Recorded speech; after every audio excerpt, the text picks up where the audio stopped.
Peshkatarët e Patokut në Kurbin të revoltuar rrëfejnë se kanë humbur të drejtën e shfrytëzimit të lagunës.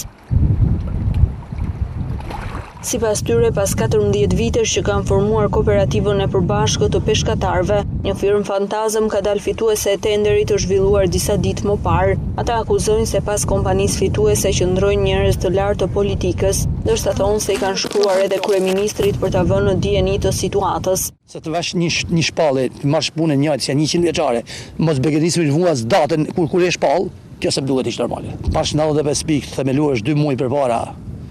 Një shoqënisi s'dihet se ku ka kapitale, s'ka i ve kapitali. Dhe në 90 pikë, si më themeluar tash 100 vjet, prap zoti daftë di. Tamam peshkatore ai si është tamam i zanos, po konkurohet, si thosh, si vjen dikush si sa është marrë një herë me këtë punë.